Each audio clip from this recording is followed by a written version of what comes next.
Well, welcome to the channel or welcome back to the channel. If you're not familiar with me, my name's Travis. Just want to get on here real quick. This is kind of different than what I normally do, and I realize that. And I would imagine, based off the title of this video, that many of you watching it are probably not my typical audience. And if that's you, that's good because that's really who I'm catering this one to. And the reason is, I don't know how to say it. I've been seeing just some goofy stuff really floating around social media and the news and things like that. And even in just conversations in my day to day, just pertaining to the stuff that's going on in the world. And I'll give you an example. Yesterday, I was scrolling on social media and I found this video of this lady who, for 9 minutes, goes on and on about this eclipse and, the town's named Nineveh that this thing's flying over. She talks about the bridge and how this thing was set up, and whether that's right or wrong, it doesn't matter. But not at least what I'm talking about. But she's just making the case that all these events are happening, and she references this report that came out of Russia that's basically proving the point that Jesus, in his humanity, was an African American, that Jesus was black, and so she goes through this whole deal to make the point that all these things that we're seeing in the world right now are unraveling to make way for the Antichrist, who she believes is Barack Obama, who's going to set himself up and claim to be the Messiah, according to Matthew 24 and other texts.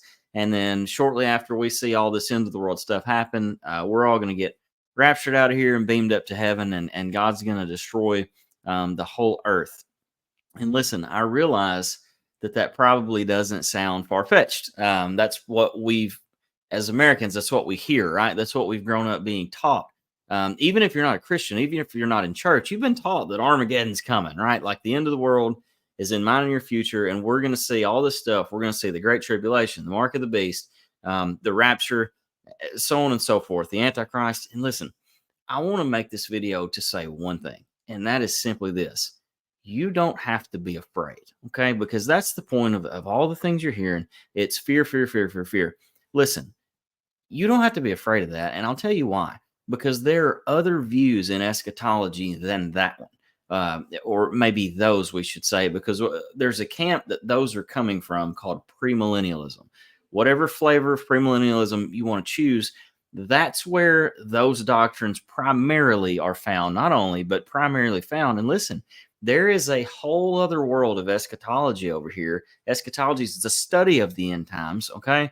There's this whole other world that you've probably never heard of because they're just not as dominant yet in our culture. And I say yet because that view, that doom and gloom premillennial view, is actually dying out right now.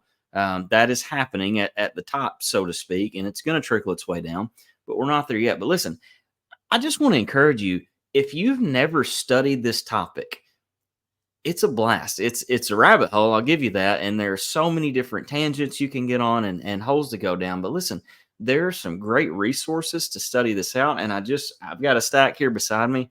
Wanted to show you a couple. This is Dr. Ken Gentry's book, Before Jerusalem Fell. It says dating the book of Revelation. A lot of people think the book of Revelation was written in the 90-somethings AD. Gentry, you can see how thick it is here. He's arguing for an early date, that it was actually written before the destruction of the temple, and that the events predicted in the book of Revelation were pertaining to that judgment on apostate Israel. So, fantastic book. I want to encourage you to get it. Now, Ken Gentry is a postmillennialist, and if you want just something on postmillennialism, this one's a book by Keith Matheson. Both of these books were highly influential to me at one point or another. But this is, so just like premillennialism is a view, it's a system, so is postmillennialism. And it has a twin brother, not identical twin brother, but a brother nonetheless, called amillennialism. This is Kim Riddlebarger's book, A Case for Amillennialism.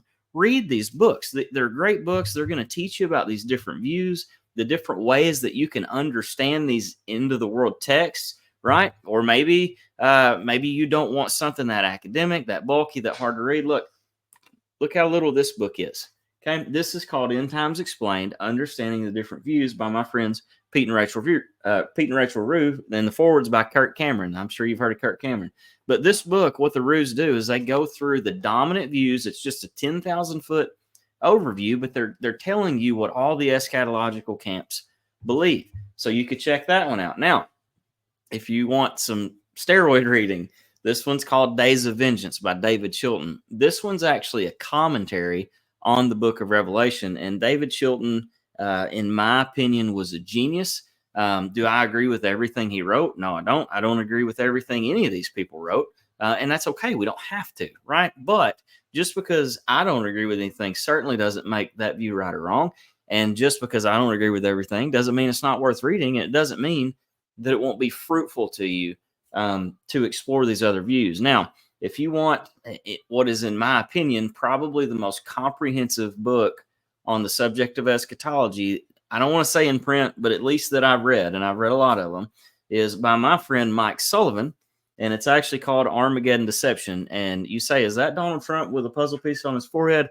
Yes, it is. Okay, Mike has a new cover now, but this was the first edition of the book. It's a lot to read, it's a lot to work through, but this will open your eyes to so much stuff pertaining to this topic. But the point in all that, guys, is that people are telling you all this stuff is in your future, and that may be true. I reject that view. May be true, but what I want to implore you to do is just study these things out. Okay, dig into it, look into it. Don't watch a video or read a Facebook post and then go cover up with a blanket over your head like the boogeyman's coming. Because that's what this lie, and that's what it is. That's what this lie is selling you. And don't believe it. Don't buy it. Study these things out. Would you be surprised to hear that the Great Tribulation is not something that's in mind in your future, but actually it's in the past? It happened in the first century. It happened while many of those first century saints were still alive. That may surprise you to hear, but you can read Before Jerusalem Fell. Read Armageddon Deception in these books. You'll find these things out. The Antichrist, right? This lady's saying Barack Obama is going to come out as the Antichrist. Guys, the church for too long has viewed the Antichrist like he's Bowser at the end of the video game. He's this final boss that we're all going to face and we're going to lose, right? And then Jesus beams everybody up and you've got this web of just nonsense. That is a lie. Would you believe that the Bible doesn't ever anywhere teach that there is an Antichrist? The Antichrist is not the Antichrist. In First John, it's just Antichrist, and it's a spirit. And John says Antichrist was around then, not some future event, not some consummate boss. And on we could go. I don't want to ramble. My point is to say, listen, God has wired the world in a way that eclipses happen, okay? And that doesn't mean that it's coming to an end. What it does mean is we should marvel at the glory of God, the way that he created the cosmos, that we get to observe phenomenons like that. God has created a world where accidents can happen, or if it was an inside job, whatever your view, I don't care. Yes, bridges can be torn down, but you know what? Men can rebuild them. That is the world God has made. It doesn't mean just because there is a headline in a newspaper or on a web article or whatever, it doesn't mean the end of the world's coming. Folks, if we can get that out of our minds, I think we'll have a lot more peace in our lives, for one, but I also think we can do a lot more good in this world, because if the end is not coming anytime soon, then what that means for me and you is that we need to be building, we need to be doing, and most of all, we need to be pointing other people to the Lord Jesus Christ. With that, that's all I got to say. Again, don't take somebody's word for it. Don't take my word for it. But please, for the love of all that is holy, study eschatology. I don't care if you land in my camp, okay? I mean, I do. I want you to believe the truth. But even if you don't, get out of this mess, right? Don't buy this lie. It's been told for far too long, and it's time for it to go to the grave. All right, quite frankly. But anyway, if you like this video, if you like the content, click that subscribe button. I try to put some stuff out when I can. I'm very busy, got a third child on the way, and work full time and all that good jazz. But anyway, I appreciate you hanging with me. God bless. Y'all have a good one.